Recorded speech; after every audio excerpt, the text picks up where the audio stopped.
Meus prezados e queridos irmãos, nesse momento eu desejo cumprimentar a todos com a graça e a paz de nosso Senhor e Salvador Jesus Cristo.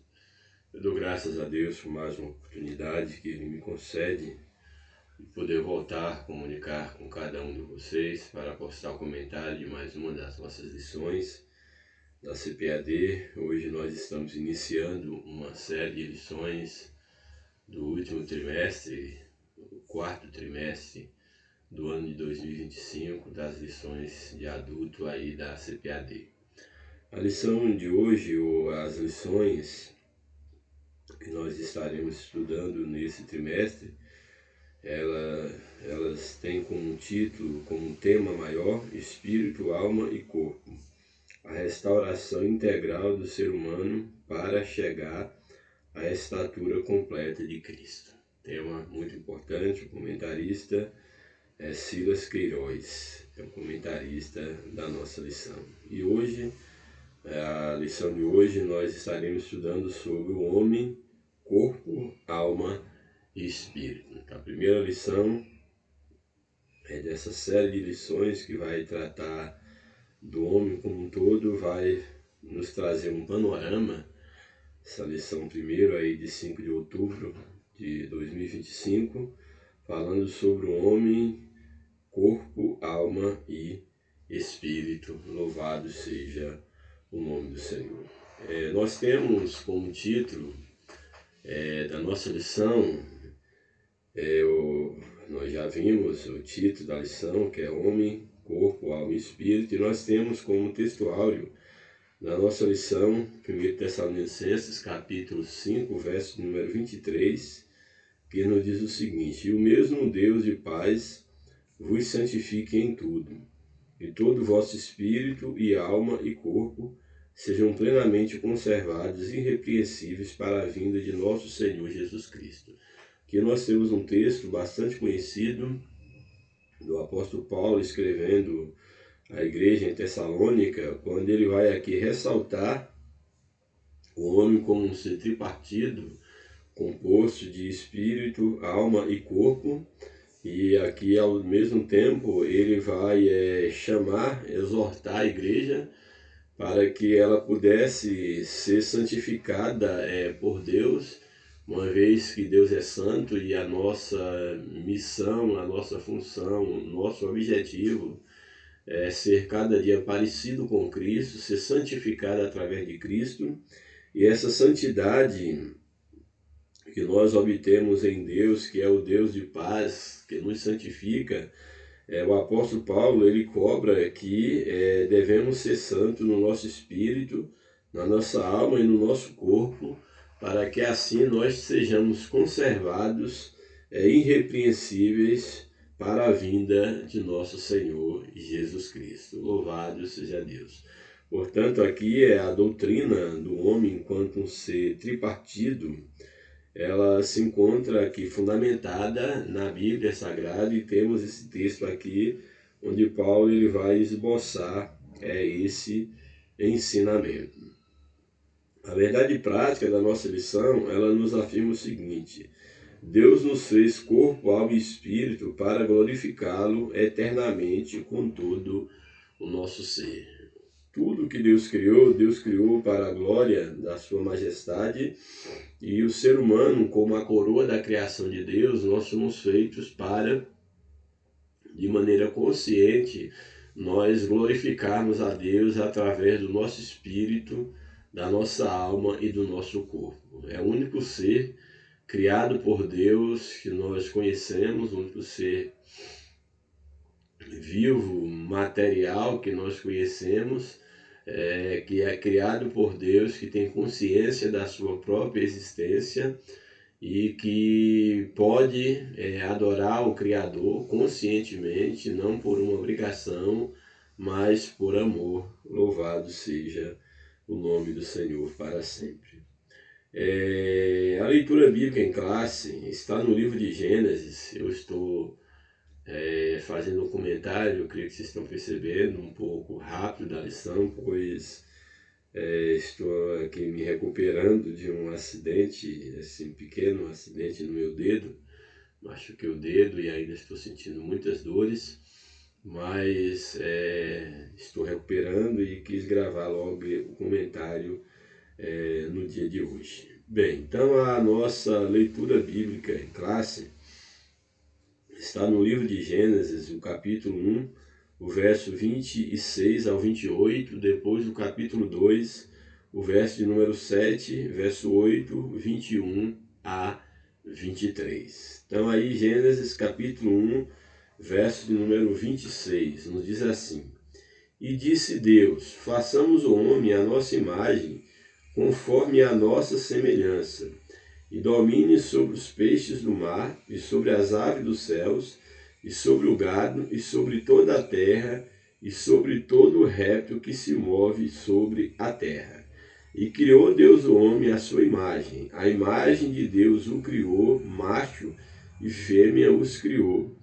E Deus os abençoou, e Deus lhes disse: frutificai, multiplicai-vos e enchei a terra, sujeitai-a e dominai sobre os peixes do mar, sobre as aves dos céus e sobre todo o animal que se move sobre a terra.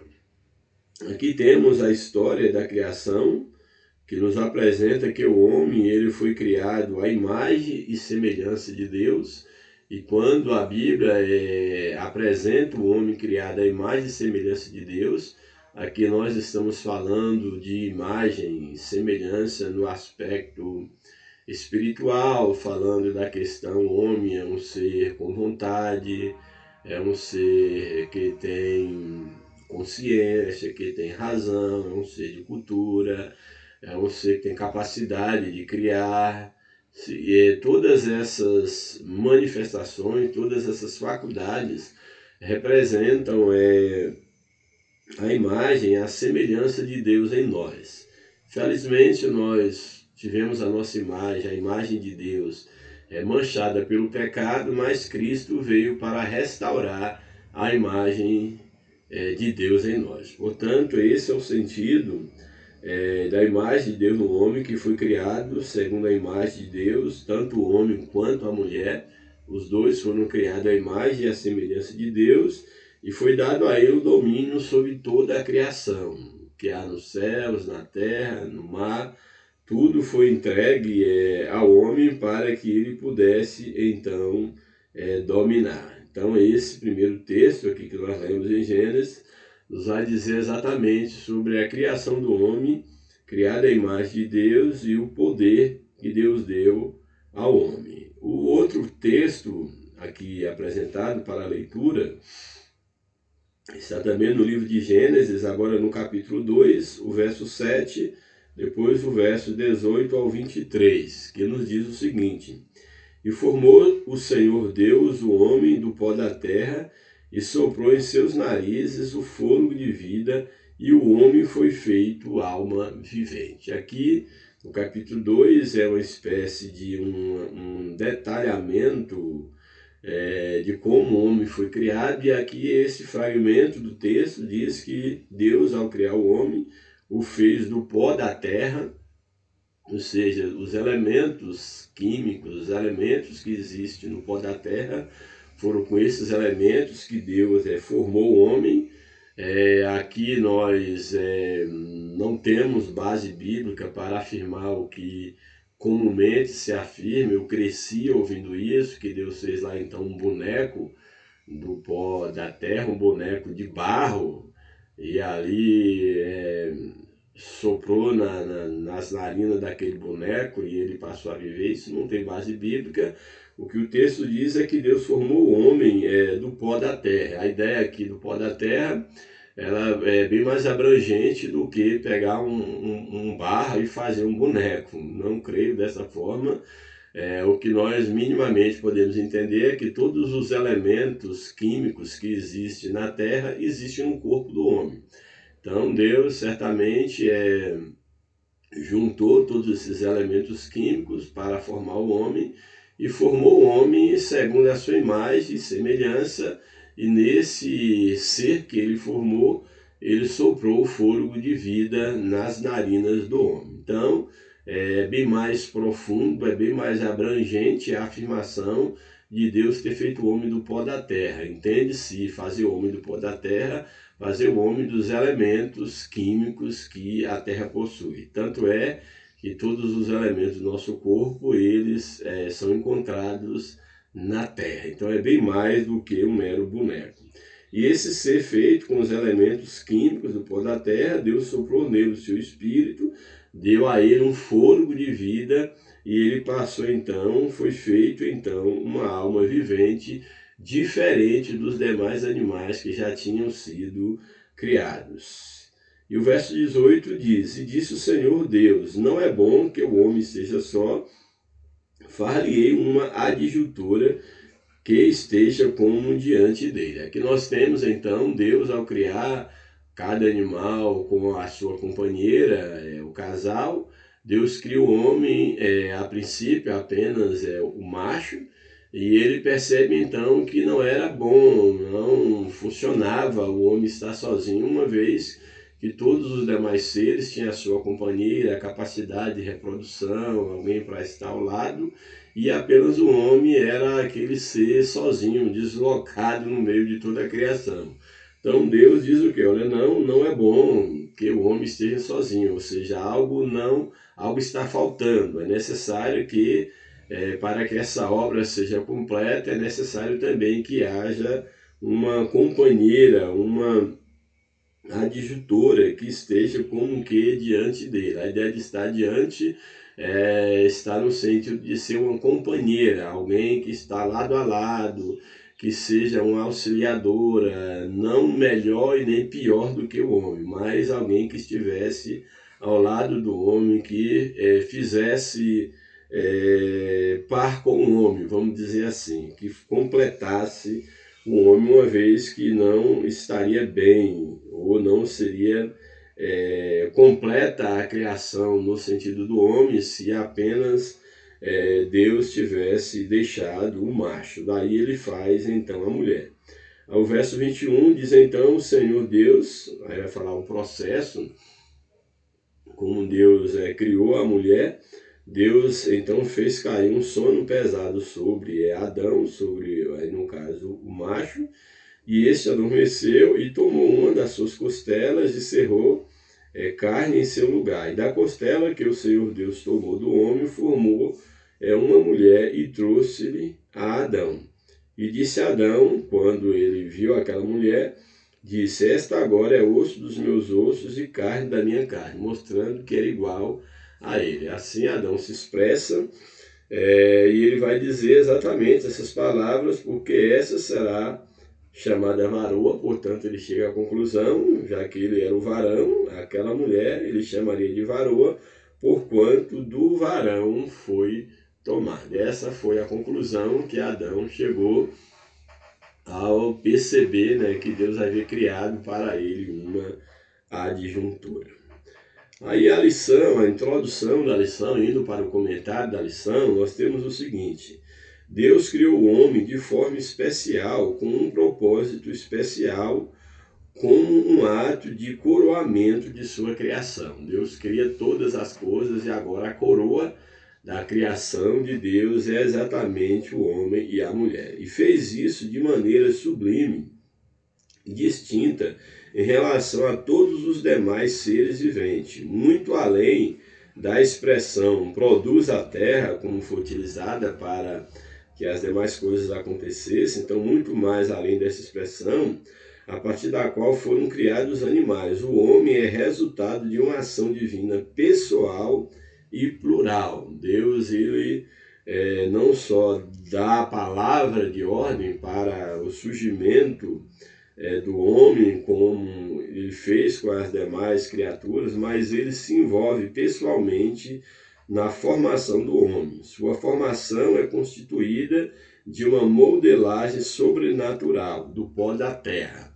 Que modelagem? A gente pode de longe pensar na ideia do boneco, que é a ideia que muitos compram, ou defendem, ou falam. Porém, não podemos afirmar a ideia desse boneco de barro. Não podemos dizer isso. O que a Bíblia nos garante é que o homem foi feito do pó da terra, dos elementos químicos da terra. E Deus soprou nele, então, o fôlego de vida. Nesse trimestre estudaremos essa solene, maravilhosa e exclusiva criação, bem como a importância de uma vida equilibrada e saudável no espírito, na alma e no corpo, sob a perspectiva cristã. Abordaremos a queda e a redenção, firmados na esperança de nosso completo, eminente e eterno retorno ao Criador. Então, o conservar irrepreensível espírito, alma e corpo é porque nós viemos de Deus e para Deus nós iremos voltar. Louvado seja o nome do Senhor. O primeiro tópico da lição fala sobre a tricotomia humana, esse ensinamento do homem enquanto um ser tricotômico. Primeiro subtópico, doutrina e teologia. A doutrina do homem está fundamentada em toda a Escritura, numa revelação suficiente para demonstrar quem é o homem, como foi criado e com que propósito. No campo da teologia sistemática, essa doutrina é conhecida como antropologia bíblica, que estuda o homem desde a sua origem, constituição, existência, considerando o período anterior à queda, pecado original e as suas consequências, o plano redentor e a eternidade. Relaciona-se com todas as outras grandes doutrinas da Bíblia e responde às integrantes e milenares perguntas: quem é o homem? A Bíblia traz essa resposta: de onde veio e para onde vai. Quem é o homem? O homem foi um ser feito à imagem de Deus. De onde ele veio? Ele veio das mãos de Deus, feito dos elementos do pó da terra. E para onde ele vai? Ele volta para Deus que o fez. Em um tempo de tanta psicologização da fé, e intensa busca de resposta para os problemas humanos em concepções não cristãs, um piedoso e profundo estudo das Escrituras é cada vez mais necessário e urgente, a fim de desfazer toda e qualquer dúvida existencial e gerar uma fé bíblica genuína e sadia e equilibrada. Sabemos que muitas ciências são utilizadas para estudar o homem, para defender a origem do homem, mas nada melhor do que as Sagradas Escrituras, que de fato é o manual número 1 e de regra de fé e prática para nós entendermos não só o homem, a criação, como o próprio Deus que se revela ao homem através das Escrituras Sagradas. E nós teremos essa oportunidade nesse trimestre de estudar um pouquinho sobre o homem à luz da palavra de Deus como uma criação especial de Deus. Subtópico 2, a tríplice natureza, no caso aí do homem. A teologia utiliza o termo tricotomia para tratar da tríplice constituição do ser humano, o corpo, a alma e o espírito. Essas três substâncias ou componentes do homem são descritas tanto no Antigo quanto no Novo Testamento. O próprio Jesus Cristo, o Filho de Deus encarnado, plenamente homem, plenamente Deus, possuía essa constituição. A primeira divisão, as partes materiais e imaterial, é explicitamente apresentada no ato da formação do homem. Formou o Senhor Deus o homem do pó da terra e soprou em seus narizes o fôlego da vida, e o homem foi feito alma vivente. Louvado seja Deus. Subtópico 3. O físico e espiritual. O processo formativo usado pelo Criador, que é espírito, foi constituído de uma combinação única: o elemento físico, que é o pó da terra, com o elemento espiritual, que é o sopro divino, tornando o homem um ser vivente diferente de todos os demais. Os anjos são seres espirituais, porém sem corpo material. Os animais não possuem a parte imaterial que há no homem, a alma e o espírito como homem, porque a alma do animal, a sua vida restringe-se ao corpo, ao sangue, se esvai com ele, portanto não é igual à alma do homem. Já o termo hebraico para a vida, em Gênesis 2,7, alusivo ao homem, é Shaim, no plural, permitindo a expressão literal fôlego das vidas. Isso pode significar que em um único substantivo o texto sagrado esteja aludindo explicitamente à vida do espírito humano, da alma humana e do corpo humano. Louvado seja Deus. O tópico 2 da lição, ele nos apresenta o seguinte: distinção entre alma e espírito. A alma do hebraico é nepesh e do grego psique. Alma é uma das muitas palavras polissêmicas da Bíblia. Possui vários significados. Aparece 755 vezes somente no Antigo Testamento. Seu primeiro sentido é de ser vivo, como em Gênesis 1:20, a alma vivente. Nesta acepção, a palavra alma é usada também para os animais e significa simplesmente vida. A distinção entre a alma do homem e a do animal é evidenciada no processo criativo, procedente do sopro de Deus. A alma do homem constitui uma substância espiritual, incorpórea, invisível e imortal. Essas são as características distintivas da alma do homem. Dotada de razão, sentimento, vontade, atributos dados por Deus ao homem para o exercício de sua missão, especialmente sua vocação relacional com o Criador e também com os seus semelhantes. Isso, aliás, decorre do fato de o homem ser uma pessoa criada à imagem de Deus. Louvado seja o nome do Senhor. O subtópico 2, o espírito. Do hebraico, roach, e do grego, pneuma, o espírito do homem provém de Deus e constitui sua principal dimensão. É por meio dele que mantemos nossa comunhão com o Criador, o Pai, que é o Pai dos espíritos, e o adoramos. Junto com a alma e inseparável dela, compõe a parte imaterial do ser humano. É o homem interior que, na linguagem do apóstolo Paulo, aparece algumas vezes em contraste direto com o corpo, com o homem exterior. Como ensina o pastor Antônio Gilberto em sua Bíblia com comentários, à luz das Escrituras, o Espírito é a fonte da vida recebida de Deus. O Espírito usa e transmite essa vida à alma, que por sua vez expressa por meio do corpo, utilizando seus sentidos físicos para explorar o mundo exterior e dele receber as necessárias impressões. São três elementos que formam um único ser, uma única pessoa. Então aqui nós temos essa defesa de que o espírito é aquele que sustenta a alma e a alma, por sua vez, se manifesta através do nosso corpo. Louvado seja Deus. Então nós temos aqui essa parte bem interessante. Agora vem o último tópico da lição, que é a interação entre essas três dimensões do homem: corpo, afeto e somatização. O corpo, do grego soma, é a parte material do ser humano por meio da qual comumente manifestamos os atributos da alma e do espírito.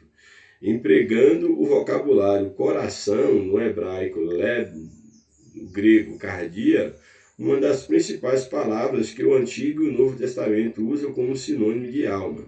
Salomão bem identificou essa interação ao afirmar: o coração alegre aformoseia o rosto. O coração com saúde é a vida da carne. O coração alegre serve de bom remédio, mas o espírito abatido virá a secar os ossos.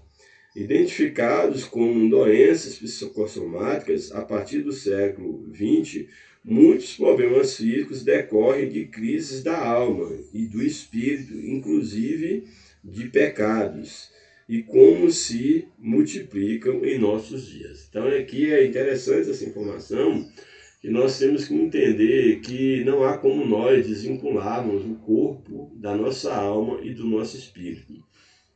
E as doenças que atingem o nosso corpo também pode atingir a nossa alma, como também as doenças da nossa alma, as doenças da parte imaterial, elas também afetam o nosso corpo. Então nós temos aí as doenças psicossomáticas, que é exatamente essa interação, às vezes de algo no nosso físico que afeta o nosso corpo, e coisas também da nossa alma que afeta o nosso corpo. Então, problemas no nosso corpo podem afetar a alegria, o brilho do nosso olhar, da nossa alma, como também problemas na nossa alma pode afetar, no caso, o movimento do nosso corpo, trazer doenças gravíssimas, sérias, várias doenças, inclusive, que o homem enfrenta na atualidade, são doenças que começam na alma do homem. O homem com a alma doente, essas doenças acabam atingindo o seu corpo. Daí a necessidade de nós cuidarmos do nosso ser como um todo. O segundo subtópico, equilíbrio e saúde. Da mesma forma que o corpo padece por causa de disfunções da alma e do espírito, estes também sofrem por problema do corpo, dos corpos naturais ou não. A língua é um dos membros que mais produzem angústia ao ser humano. O mau uso da língua, esse órgão físico que nós temos, quantas consequências negativas traz para a nossa alma, para o nosso espírito, rouba a nossa paz, rouba a nossa alegria. Uma palavra que nós falamos de forma irrefletida, não sabendo frear a nossa língua. E uma vez dita uma palavra, não temos como colocá-la para dentro novamente. Então a língua é um dos membros que mais produzem angústias ao ser humano. Tem o nefasto poder de contaminar a pessoa por inteiro. Tiago 3,6 fala muito bem sobre isso. Um viver santo e equilibrado requer constante vigilância e oração, preservando o corpo, alma e espírito de toda espécie de males, o que inclui cuidados físicos relacionais e saudáveis. Quanto à crescente busca por medicamentos como solução para todo tipo de problema emocional, é preciso discernimento e cautela quanto a essa busca de solucionar todos os problemas de alma, buscar apenas através de medicamento. O acompanhamento médico e psicológico é importante em situações clinicamente diagnosticadas, mas quando o problema tem origem espiritual, como crises produzidas por causa de pecados não confessados, os medicamentos não resolvem, no máximo aliviam os sintomas. Arrependimento e abandono do pecado são essenciais para a verdadeira cura da alma. Isso aqui é muito importante. Existem pessoas que estão enfrentando doenças físicas por causa de pecados, doenças na alma por causa de pecados, e aí vai em busca de medicação, de um psicólogo, de um psiquiatra, quando na verdade não é uma patologia. Existe transtornos emocionais, transtornos de saúde, transtornos mentais que devem ser cuidados sim com medicamentos. Mas existem também determinadas enfermidades da nossa alma, que são decorrentes de pecados não confessados, de angústias, de mágoas, de falta de perdão, e não adianta buscar tratamento através de uma terapia, através de medicamentos, um psicólogo, um psiquiatra, que o único que pode fazer é mascarar ali os sintomas, mas o problema continua.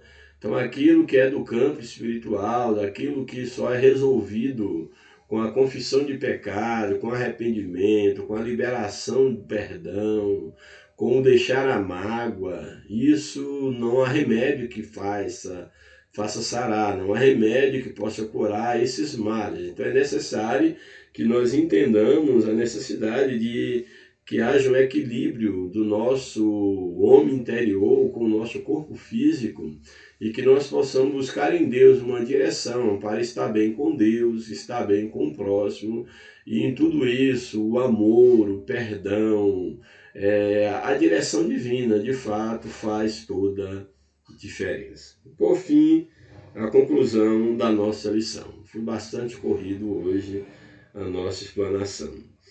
Uma correta compreensão espiritual acerca do homem e da sua constituição e o propósito é fundamental para uma vida cristã equilibrada.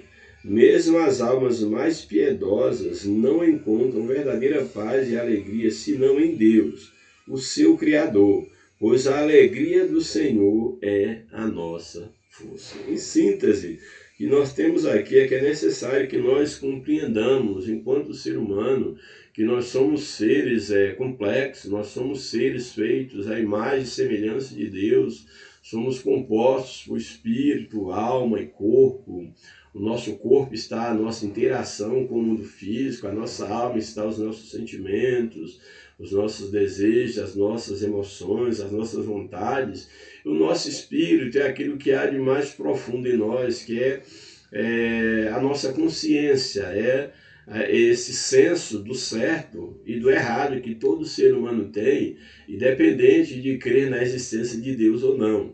E é necessário que nós cuidemos do nosso ser como um todo, do nosso espírito, da nossa alma, do nosso corpo, que nós tenhamos consciência que nós viemos de Deus e que nós nos afastamos dele através do pecado, e que o nosso objetivo maior é nos voltarmos para Deus, é vivermos uma vida de harmonia com Deus e também com o nosso próximo. Que Deus nos ajude, que o Espírito de Deus continue falando ao coração de cada um de vocês e que nós possamos aproveitar esse trimestre para aprendermos muito sobre essa questão do homem enquanto espírito, enquanto alma e corpo, preparando-se para uma restauração integral da sua imagem e semelhança para poder alcançar a estatura do varão perfeito que é Cristo. Que Deus os abençoe, que o Espírito de Deus continue falando ao vosso coração, continueis orando por mim, em nome de Jesus, para que o Senhor continue me sustentando na sua graça. O que eu te peço e também te agradeço pela atenção e que a paz de Cristo seja com todos, em nome de Jesus. Amém.